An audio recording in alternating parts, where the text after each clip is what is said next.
Alors, pourquoi je suis devenu masseur kinésithérapeute? C'est pour principalement avoir un contact avec les gens, un contact par le toucher, un contact aussi par la parole avec beaucoup de discussions et un contact thérapeutique, donc un contact qui soigne.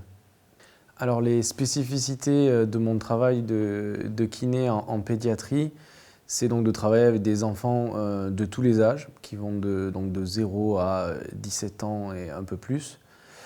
De faire du travail par du jeu, principalement surtout pour les plus jeunes. Et puis après, d'avoir un certain abord par le langage qui est différent des patients adultes, avec une certaine façon de s'exprimer, une certaine façon de présenter les choses.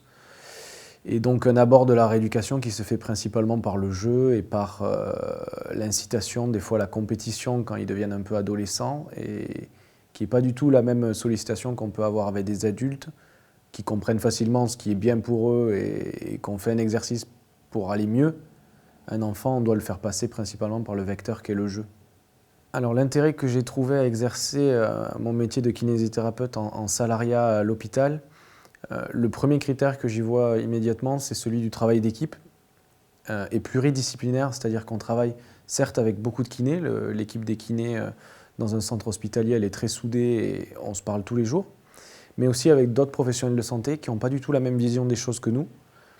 Et donc ça apporte une certaine richesse, à la fois pour nous, ce qui est très important en tout cas dans mon choix de professionnel, mais aussi pour le patient. Et donc ce travail d'équipe-là, moi j'ai toujours été très sport d'équipe, et ce travail d'équipe-là m'a vraiment fait choisir l'exercice hospitalier. Alors, ce qui caractérise une vie en tant que masseur kinésithérapeute en pédiatrie, c'est une multitude de facettes. L'aspect professionnel, avec toutes les connaissances qu'on a sur des pathologies, sur des problèmes de santé X ou Y. Et l'aspect aussi, il faut garder une part d'enfant, qui est de faire passer donc, tout cet aspect professionnel sous forme de jeu. Et donc rendre les choses ludiques, rendre les choses intéressantes pour l'enfant et qu'il soit adhérent à tout ce qu'on lui propose. Alors une journée type de kinésithérapeute en hospitalier débute aux alentours de 8h30 et se termine sur la fin d'après-midi, donc entre 16h30 et 17h. Alors ce que je dois faire typiquement au cours d'une journée, c'est récupérer les prescriptions des médecins qui prescrivent de la kiné, que ce soit pour les enfants ou pour des adultes, et passer du coup avec tous les patients qui sont inscrits sur les prescriptions et que je vois un par un et pour lesquels je mets en place des protocoles de rééducation adaptés. Une semaine type de kiné en secteur hospitalier et pédiatrique, ça commence le lundi, ça termine le vendredi. Et généralement, ça s'arrête là, sauf les week-ends où on a des gardes qui peuvent être ponctuelles. Donc on fait des gardes au rythme à peu près de une toutes les 6 semaines. Donc le week-end, je travaille parfois une fois toutes les 6 semaines. Alors une année type de kiné à l'hôpital n'a pas de période charnière, on a un rythme sur l'année qui est constant. Peut-être à un certain moment de l'année, autour de l'hiver, on a une activité qui est un peu plus importante, notamment avec toutes les affections respiratoires qu'on peut avoir, y compris en pédiatrie principalement. Donc l'activité a tendance à un petit peu croître sur la fin du mois d'octobre, début novembre, et à un petit peu diminuer fin mars. Mais globalement, l'activité est constante et même au mois d'août, on a un minimum de kinésithérapeutes à avoir sur le site hospitalier. Et donc on ne peut pas tous prendre nos vacances en même temps. Alors une carrière type de kinésithérapeute, généralement, c'est de l'exercice libéral, puisque 80%, même plus de 80% de notre profession exerce en libéral. J'ai choisi pour ma part de faire de l'exercice hospitalier, principalement à cause de cet aspect pluridisciplinaire que j'affectionnais beaucoup, donc de travailler avec d'autres professionnels de santé que moi, et aussi pour passer du temps avec les patients, ne pas avoir un rythme libéral, d'enchaîner les patients à un rythme plus soutenu. Là, j'ai plus de temps avec les gens et je n'ai pas un chronomètre dans ma tête qui me dit d'ici une demi-heure, il faut que j'ai fini. Si je dois rester 1 heure avec un patient, je peux le faire. Alors, les avantages du métier de kinésithérapeute hospitalier, il y en a plusieurs, de plusieurs registres, je dirais. Le premier, c'est avant tout d'avoir une certaine liberté dans notre travail, puisqu'on a certes des ordonnances des médecins, mais quand même l'intégrale et la libre disposition de la rééducation qu'on veut mettre en place. Donc on est assez libre. On est toujours aussi encadré, entouré, je dirais même, de cet esprit d'équipe, que ce soit par des collègues kinésithérapeutes ou par des collègues d'autres professions. Les autres avantages qu'on peut y voir, c'est le kinésithérapeute salarié est rémunéré mensuellement par un salaire, donc qui ne varie pas, ou très peu, alors que le kinésithérapeute libéral est rémunéré à l'acte, donc en fonction des mois, la rémunération peut un petit peu varier, donc c'est vrai que c'est une sécurité quand même. Et après, l'aspect planning aussi est important à mon sens, puisque mon planning n'est pas amené à changer, à part le rythme de garde qui peut se mettre en place une fois toutes les 6 semaines. Je sais quel jour je travaille, je sais à quelle heure je commence, je sais à quelle heure je finis. Et ça ne bouge que très très peu tout au cours de l'année. Les inconvénients de travailler en milieu hospitalier pour un kinésithérapeute, c'est à la fois ses avantages aussi, puisque la rémunération étant constante et non variable d'un mois sur l'autre, on pourrait estimer que on ne peut pas gagner plus les mois où éventuellement on peut en avoir besoin ou on en a l'envie. Éventuellement, si on veut adapter son emploi du temps aussi, c'est compliqué, puisqu'on ne peut pas terminer plus tôt un jour de la semaine si notre contrat nous indique qu'on doit finir à 16 heures, on ne peut pas terminer à 14 heures. Donc il y a quand même une certaine rigidité de travailler en salariat. Et après, les autres inconvénients que je peux y voir, c'est parfois éventuellement d'être un petit peu contraint par l'aspect de recevoir des prescriptions des médecins, qui fait qu'on ne peut pas de nous-mêmes aller voir un patient qu'on aurait croisé dans un service parce qu'il est le voisin d'un autre patient qu'on voyait, qu'on estimerait être bénéficiaire d'une rééducation par un kiné. On doit quand même attendre la prescription du médecin. Donc sur cet aspect-là, on n'est quand même pas totalement indépendant à ce moment-là. Alors la fausse conception du métier de kinésithérapeute à l'hôpital, c'est souvent de croire que le rythme est plutôt lent, voire que vraiment on compte les heures et qu'on a sa montre toujours un petit peu quelque part dans sa tête, parce qu'on se dit purée, la journée va être longue, alors que les journées sont réellement bien remplies et que à part la pause de midi, je m'arrête rarement en plein milieu d'une journée parce que j'ai plus rien à faire, quoi. Alors j'ai décidé de faire ce métier car pour moi, il regroupe toutes les valeurs qui sont intéressantes dans un métier. Il y a l'aspect théorique et intellectuel qui est super important dans un métier, qui est de bien connaître son domaine, d'avoir une capacité de réflexion permanente et de se poser des questions, d'avoir une stimulation intellectuelle permanente, ça le métier le permet. Il y a aussi cet aspect manuel, donc l'aspect, la journée je ne suis pas assis derrière un écran d'ordinateur, je travaille avec des gens, je les touche. Des fois c'est pas agréable, des fois c'est agréable. Ça varie beaucoup. Et puis voilà, la plus belle chose qu'on a dans notre métier, c'est que le matériel avec lequel on travaille, c'est du matériel humain.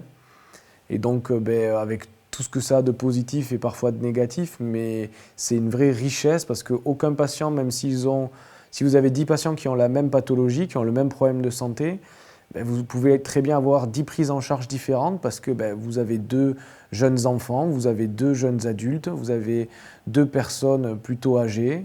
Et vous n'allez pas du tout les prendre en charge de la même des manières. Donc c'est quelque chose de très riche et jamais redondant ou routinier. Alors la chose qui est la plus surprenante lors des études, je dirais que c'est un certain abord de la nudité, parce que c'est vrai qu'on est très rapidement avec ses confrères de promotion, on est rapidement amené à être en sous-vêtements devant eux. Donc moi, c'était la chose qui m'avait le plus surpris, mais de manière positive, parce que c'est vrai qu'au premier abord, on vous dit « mais où je suis tombé ?» C'est quand même très étrange. Et puis au final, vous apercevez au fur et à mesure des années que vous ne vous rendez même plus compte si vous êtes habillé ou pas, et vous êtes en train de travailler, d'apprendre surtout. Donc c'est vrai que c'est des conditions de travail assez particulières et sympathiques. Ouais. Alors le plus difficile au cours des études, c'est l'aspect d'apprentissage par cœur qui est quand même indispensable pour notre métier, de connaître les articulations, les os, les tendons, les muscles. Ça demande une certaine rigidité d'apprentissage et c'est pas le plus marrant. Après, une fois qu'on sait qu'on a les bases de tout ce qui est cet apprentissage par cœur, on peut y mettre du sens et on peut y mettre de la réflexion qui n'est de prime abord pas toujours complètement présente. Le plus dur dans le métier de masseur kinésithérapeute, c'est l'aspect physique, je dirais, du métier qui quand même est important Et ça fait partie des métiers pour lesquels, si un jour vous avez un problème de santé vous-même, que vous faites mal en jouant au foot ou en allant au tennis la veille, ben vous serez embêté pour travailler. Donc c'est vrai que vous êtes assez dépendant à la fois du corps des patients, bien entendu, pour voir comment ils récupèrent face à leur pathologie, mais de votre corps en tant que tel lui-même, parce que vous êtes souvent en train de forcer dessus, vous travaillez avec vos mains, forcément, si vous cassez un doigt ou quelque chose, et bien pour votre travail, ça a des conséquences immédiates et directes, quoi. Alors pour faire le métier de masseur-kinésithérapeute, il faut avoir une part de passion qui n'est pas forcément nécessaire et obligatoire, mais qui change pas mal de choses et qui vous permet, au contraire de quelqu'un qui aurait juste du sérieux, eh bien de renouveler en permanence ce que vous avez appris, d'aimer les gens et d'aimer aller les voir en permanence et donc de ne pas avoir toujours cet aspect, en regarder sa montre, à se dire quand est-ce que la journée se termine. Pour cela, la passion dans le métier est indispensable et surtout plus que la passion pour le métier, la passion des gens en fait, principalement. Alors, le conseil que je pourrais donner à ceux qui auraient l'idée de devenir masseur-kinésithérapeute, c'est de ne pas se décourager parce que les études ne sont pas forcément les plus évidentes, ni à l'accès, ni une fois qu'on est au sein de l'école. Mais de bien persévérer s'ils sont sûrs de leur choix, s'ils sont sûrs d'aimer les gens et d'aimer le travail manuel et à la fois la rigueur que demande un travail scientifique. Si ces deux passions-là sont liées, en général, c'est un métier que vous adorerez faire et qui demande un peu de persévérance au départ, mais qui vous apporte beaucoup de joie au quotidien. Ce qu'on oublie parfois de dire à propos du métier de masseur-kinésithérapeute, c'est qu'il est indispensable et essentiel. Parce que soigner les gens, c'est bien sûr indispensable, mais tout ce qu'il y a après le soin en tant que tel, quand vous avez une opération chirurgicale, c'est fondamental que l'opération se passe bien. Mais si vous en restez là et que vous ne prenez pas en considération ce qui se passe après, que le patient va rentrer chez lui, que le patient va se remettre à marcher, qu'il va se remettre à aller voir sa famille, qu'il va se remettre à travailler, peut-être même à faire du sport. Si vous oubliez toute cette partie-là, donc cette partie qui concerne la rééducation, vous opérez des gens et vous soignez des gens sans les considérer dans leur intégralité, dans leur entièreté. Donc vous ne les soignez pas totalement en fait. Alors il existe une vie à côté du métier de masseur-kinésithérapeute, une vie bien pleine et bien riche qui vous demande à la fois de l'exercice sportif pour entretenir votre corps qui est très très important dans votre exercice de tous les jours et une vie aussi culturelle, familiale, une vie qui vous permet d'être épanoui et de ne pas tout le temps prendre sur vous l'aspect d'être au contact de personnes malades et de personnes qui ont des problèmes de santé. C'est quand même important d'avoir des à côté et d'être au contact de gens sains en dehors de votre travail pour justement éviter de vous enfermer dans une spirale négative, d'être au contact en permanence de personnes qui sont pathologiques et de vous ressourcer au travers de personnes saines et du coup vous permettre le lendemain quand vous revenez au travail avec des gens qui ont des problèmes, des douleurs et des choses qui vous transmettent et qui vous coulent dessus d'une certaine façon et bien d'être ressourcé, de pouvoir entendre tout ce qu'on a à vous dire. Alors si j'avais 18 ans à nouveau et que je devais avoir la possibilité de choisir mon métier, alors je prendrais la même direction, je pense, dans la santé, c'est certain. C'est vrai que kinésithérapeute, même si je ne le regrette absolument pas, il y a un aspect incertitude, des études que je ne connais plus très bien, dans le sens où comment elles se déroulent, surtout au départ. Moi, je suis passé par PACES, je savais comment le système était construit, comment on accédait à kiné. Là, le système actuel me semble un peu plus flou, ou en tout cas, je n'ai pas forcément les informations nécessaires pour savoir exactement qu'est-ce que je choisirais. Mais un métier du soin, c'est certain, sans souci.